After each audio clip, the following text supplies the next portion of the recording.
sin duda uno de los problemas más graves, además de la pandemia, que debe resolver, por lo menos encaminar el gobierno de Guillermo Lasso, es el tema económico. Ecuador se encuentra en graves aprietos, con una economía debilitada, con una deuda pública que bordea los 70.000 millones de dólares, con situaciones de enorme desequilibrio social y económico dentro del país. Damos la bienvenida al economista Carlos Cordero, analista económico, para conocer su punto de vista sobre este momento coyuntural de Ecuador, ya con Guillermo Lasso elegido, aún sin datos oficiales proclamados, pero con reconocimiento de la contraparte. Bienvenido, economista Cordero. Muchas gracias, buenos días a los amigos oyentes. Sí, efectivamente, en este caso le tocó al señor Guillermo Lasso, pero el que iba a asumir la presidencia, quien quiera que haya sido, tiene una situación por delante bastante difícil, sobre todo marcada por las limitaciones de orden económico, que comienzan en el tema fiscal, pero que avanzan hasta el campo real, básicamente. En el campo real el tema está por el crecimiento económico, por la generación de empleo. Y en el tema fiscal, obviamente, las limitaciones marcan la imposibilidad de que a través del presupuesto del Estado se puedan realizar inversiones o obras importantes. Entonces, el reto económico que tiene el nuevo presidente del Ecuador es bastante duro. Y además de eso, todos sabemos que el tema económico está vinculado directamente con lo político y con lo social, por lo tanto, el reto en lo económico va a significar también un reto muy grande en lo político y en lo social. ¿Cómo ha visto las reacciones a nivel internacional? Más allá de la caída del riesgo país, hay bancos internacionales como JP Morgan, este centro importante de inversión y análisis, empresa financiera que ha realizado estimaciones sobre los bonos desde hace 20 años, que ha enviado un informe titulado Ecuador, un soplo de frescura en la continuidad, y ha resaltado como positivo el enfoque equilibrado que tiene Lasso sobre la economía. Bueno, yo creo que durante la campaña se pudo observar las posiciones diferentes que tenían en general los candidatos en primer momento y después los dos últimos candidatos respecto a cómo se iba a manejar la economía. Y la posición que tenía el candidato Arauz era claramente una posición de no continuar con el programa económico del fondo, al menos eso es lo que decía, y algunas propuestas de que iban a romper, si cabe el término, el equilibrio fiscal que estaba buscando el presente gobierno. Entonces, esa situación creo yo que es lo que generó un cierto nerviosismo, no solamente dentro del país, sino fundamentalmente fuera del país, porque no se tenía confianza de que si ganaba el candidato Arauz, la economía podía seguir con este camino de recuperación que ha venido hasta la fecha. Esa desconfianza que se tenía en los resultados se manifiesta inmediatamente cuando ya se tienen los resultados y el ganador es el señor Lasso. Da tranquilidad, obviamente, no creo que solamente fuera del país, sino dentro del país, porque creo yo que más allá de lo que pueda llamarse políticamente derecha e izquierda, lo que él ha manifestado es un tema de un manejo económico prudencial, serio, sereno, y no violentando normas básicas de equilibrio fiscal. Entonces, esa confianza es la que se manifiesta en el riesgo país. Curiosamente, cuando se sigue el comportamiento del riesgo país, se notó que el riesgo país comenzaba a tener una tendencia decreciente la semana anterior, digamos, hace unos 10 días, como que a lo mejor se tenía conocimiento de cuáles iban a ser los resultados en las elecciones. ¿Qué es lo que ha sucedido, por otra parte, con los bonos ecuatorianos, este elemento tan recurrido últimamente y que llegó en un punto ya a una especie de desgaste, a una poca apetencia de bonos ecuatorianos en los mercados internacionales? A ver, el riesgo país y las cifras que usted mostró al comienzo de la entrevista así lo demuestran.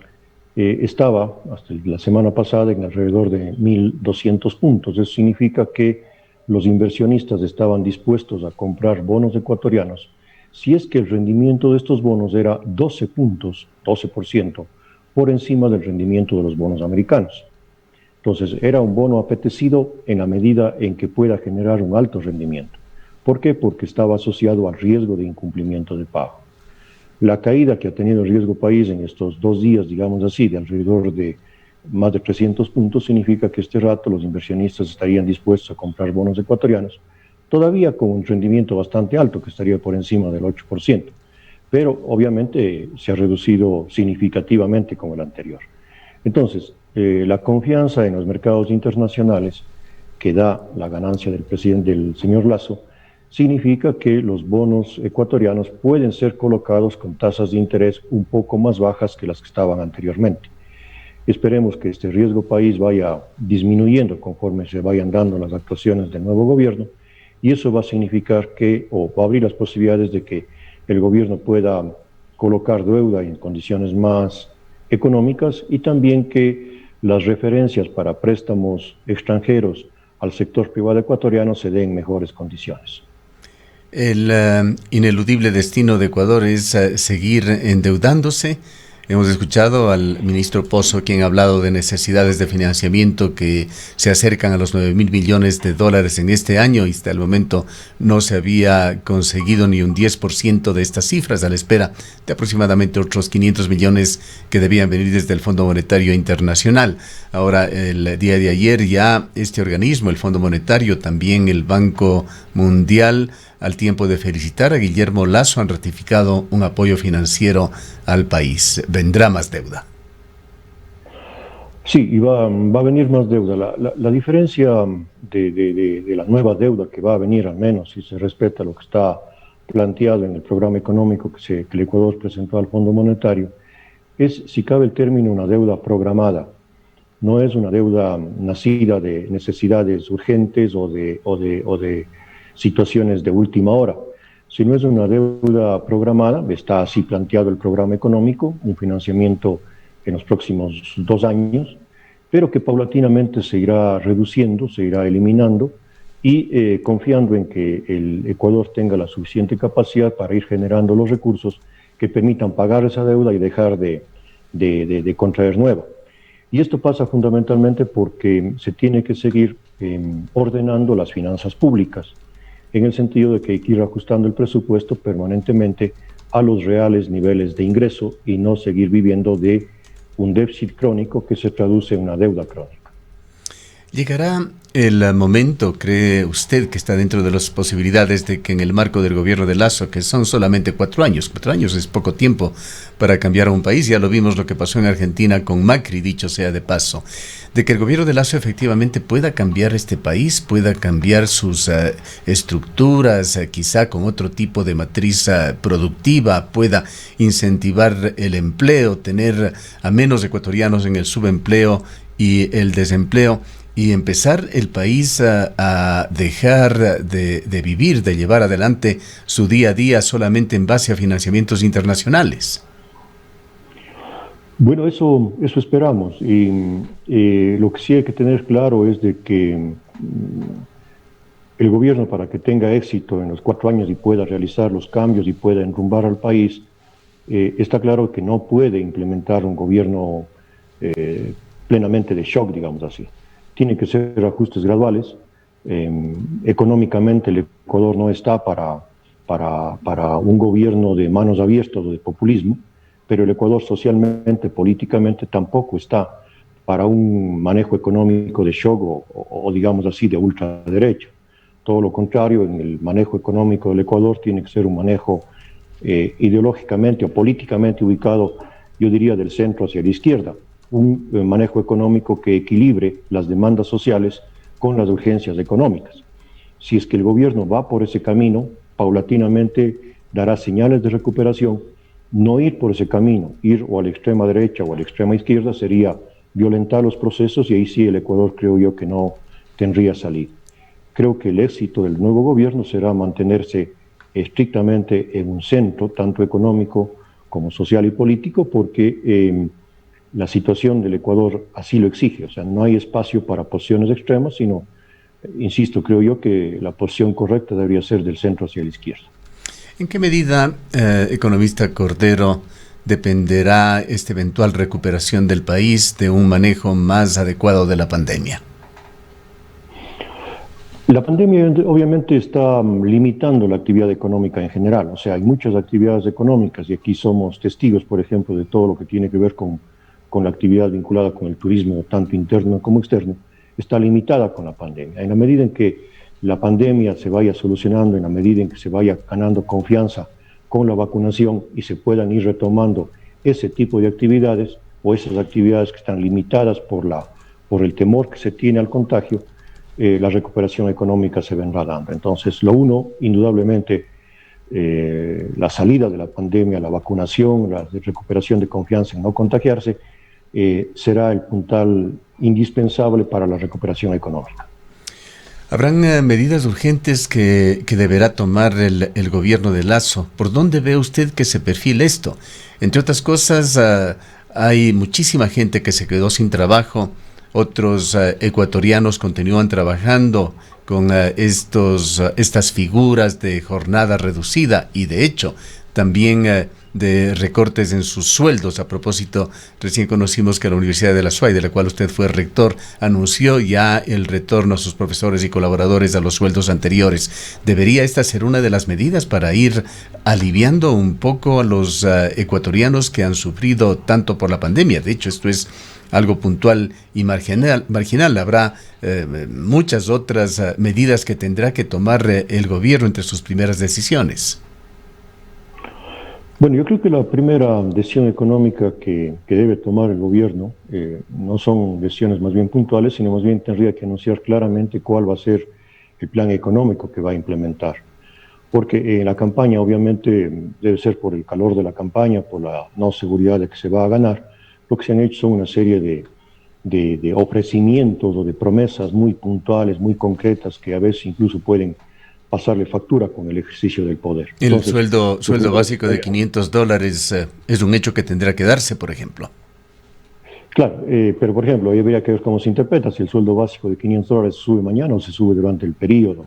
Lo mismo el crédito a 30 años al 1%, lo mismo la eliminación del CENESID, por ejemplo, que son temas que son ofrecidos al calor de la campaña, pero que tienen que aterrizar y responder a la realidad del país. En ese sentido, creo yo que lo urgente es que se presente el plan económico, el plan de gobierno en general concreto que se va a realizar dentro, obviamente, del marco de las promesas electorales, para saber a qué atenemos y cuál va a ser, y ahí se va a tener más confianza posiblemente en el gobierno, más allá, insisto, de las medidas puntuales. Obviamente, el tema urgente de la economía ecuatoriana es la recuperación económica, y la recuperación económica pasa necesariamente por la confianza para que pueda realizarse inversiones. La inversión es el único elemento, digamos así, que genera empleo en cualquier economía. El empleo no se genera necesariamente desde el sector público, un empleo sostenible, sino a través de la inversión privada fundamentalmente. Los procesos de recuperación de sueldos, de horas de trabajo y todo lo demás, entiendo que se van a ir dando paulatinamente, porque no nos olvidemos que esos acuerdos de reducción de salario, de reducción de tiempo de trabajo, se dieron en el marco de la excepcionalidad de la pandemia de hace un año y el plazo se está cumpliendo en estos meses. Por lo tanto, ese va a ser un proceso que se va a ir dando paulatinamente en varias empresas, en varias entidades que se acogieron a lo que el acuerdo, el marco legal de ese momento lo permitía. Lo que usted señala es totalmente cierto, más allá de las generalidades, porque no deja de ser eso, los planes de gobierno presentados, discutidos, incluso debatidos a nivel de la campaña electoral. Lasso va a tener que presentar temas muy concretos. Y aquí uno de ellos va a tener que definir su posición con respecto al extractivismo en Ecuador, que podría ser uno de sus primeros conflictos.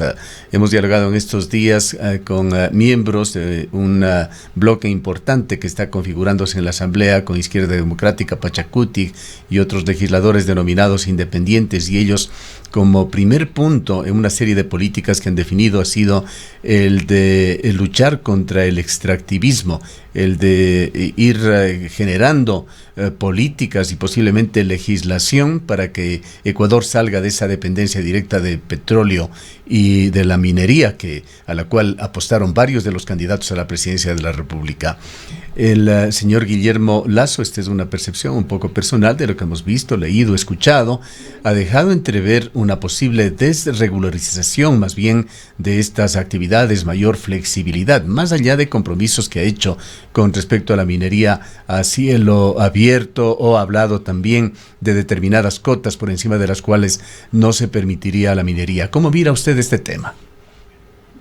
Bueno, eso es un tema que está ahí y que justamente creo yo que va a tener definiciones en el momento en que se presente cuál va a ser el plan de manejo de la economía y de la sociedad ecuatoriana por parte del candidato Guillermo Lasso.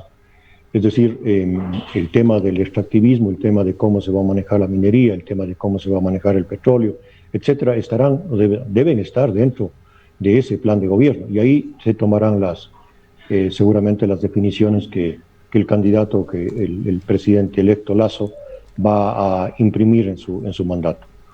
Entiendo que eso estará pendiente y va a tener que presentar un plan económico en función justamente de todos estos elementos que están marcando la vida económica del país. Un tema hipotético y que no se dio ni se va a dar, las especulaciones que existían ante un eventual triunfo del señor Arauz. ¿Qué escenario se veía allí, economista Cordero?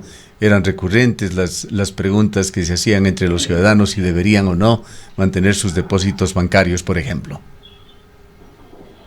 Bueno, el mensaje del candidato Arauz tenía obviamente, para mi modo de ver, dos elementos. El elemento político, el elemento electoral de ofrecimientos inmediatistas que no sé cómo los iba a cumplir, y que seguramente logró cierto número de votos, porque muchos ecuatorianos o muchos ciudadanos en general buscan soluciones fáciles, y si alguien le ofrece una solución fácil, entonces se va con esa solución.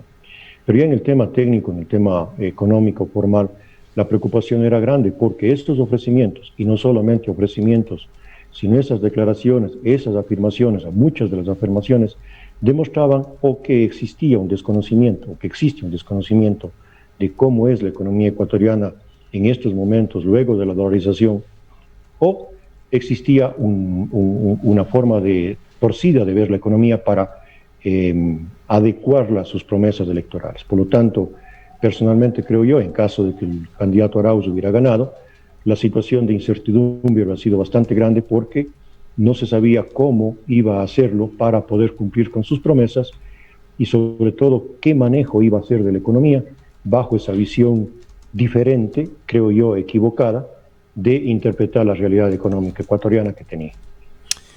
Finalmente, arquitecto Cordero, la economía siempre está mezclado con la política. Es una pregunta que más tiene que ver con política como economía, pero es imposible separar las dos cosas. ¿Cómo ve usted estos giros que Cuenca va tomando, economista Cordero, de una ciudad históricamente, hablamos en el largo plazo, conservadora, que emigró en los años 80 con la influencia de ciudadanos como Luis Alberto Luna Tovar hacia la izquierda? Luego se convirtió en un reducto correísta. Últimamente el voto de los cuencanos, de los azuayos, fue indigenista y defendiendo los derechos de la naturaleza, y hoy finalmente termina apoyando con su voto al candidato de la derecha. Sí, efectivamente la política es un campo bastante complicado de entender, y peor para analizarlo, pero de todas maneras yo creo que la ciudadanía ecuatoriana, y particularmente la cuencana, tiene una tendencia más o menos política clara, y esa creo yo que es una tendencia fundamentalmente de centro. Más allá de las votaciones mayoritarias que se dan sobre todo en la segunda vuelta, pero las respuestas son básicamente por ese lado. ¿Qué se puede pensar? ¿Que ha primado el pragmatismo? Sí, si miramos por ejemplo los resultados de la primera vuelta en el Azuay, los resultados de la primera vuelta no marcan que el Azuay tenga una tendencia básicamente de derecha o de extrema derecha, sino son votaciones que estaban más bien concentradas en el centro, con el mismo candidato de Izquierda Democrática o con el mismo candidato Yacu Pérez, que habrá que ver si es que su votación es permanente o es coyuntural, porque todo también tiene ese doble elemento, coyuntural y estructural. Y el resultado de la segunda vuelta obviamente está por el candidato Lasso, pero ahí creo yo que más que un voto ideológico, personalmente obviamente, sin ser analista político ni mucho menos, creo que fue más bien un voto anticorreísta que un voto ideológicamente por la derecha. Además, el candidato Lasso no creo que ha propuesto, no creo que tenga espacio para implementar un gobierno de extrema derecha, un gobierno neoliberal. Decía hace un momento, este rato, si el gobierno quiere mantenerse, tendrá que ser un gobierno de centro izquierda. Y por lo tanto, yo no considero personalmente que Cuenca haya girado a la derecha, sino que lo que Cuenca ha hecho es votar anti-Correa y la conciencia de centro, digamos así, de Cuenca siempre estará presente. Finalmente, economista Cordero, esto podría ser más una situación de sensaciones antes de un análisis, digamos, realista, porque faltan muchas evidencias, como usted lo ha señalado en su diálogo, aún por darse entre estos ya programas, proyectos concretos del gobierno. Pero ¿qué posibilidades ve usted de que en este nuevo periodo realmente los ecuatorianos podamos encontrar algo de alivio económico en esta crisis extendida que viene desde aquel abismo que abordamos en el año 2000 y que Ecuador no vaya a transitar a una situación de privatizaciones o al estrangulamiento económico que se dio, por ejemplo, en Argentina, tras una transición que tiene algún paralelismo con el Ecuador, cuando Macri fue gobierno? Bueno, claro, ese paralelismo con Macri en el caso ecuatoriano creo yo que más bien estaba aparcado por el gobierno de Moreno que por el gobierno de Lasso. O sea, la diferencia entre Argentina y Ecuador creo yo que es la presencia del presidente Moreno, que de alguna manera, quiera o no, a lo mejor sí es un gobierno sí fue o sí pasa a ser un gobierno de transición entre una tendencia y otra tendencia. No es un cambio violento, digamos así, de péndulo, sino que primero el péndulo estuvo en el centro y ahora se va al otro extremo. Sin embargo, indudablemente la confianza que debemos tener en el gobierno de Lasso, como confianza como ecuatorianos, no como confianza ideológica, sino es de que realmente las cosas se hagan de una manera seria, serena, prudente, porque eso es lo que demanda el Ecuador. No creo que el Ecuador esté para experimentos de extrema izquierda o de extrema derecha, sino para un manejo serio y responsable en lo económico y en lo social. Y sobre todo, el alivio económico se dará en la medida en que el gobierno sepa entender que tiene que manejar equilibrando lo económico con lo social. No puede priorizar ninguno de los dos porque eso puede crear un caos o en lo económico o en lo social y en lo político. Bien, muchas gracias por habernos atendido. He escuchado al economista Carlos Cordero, analista económico.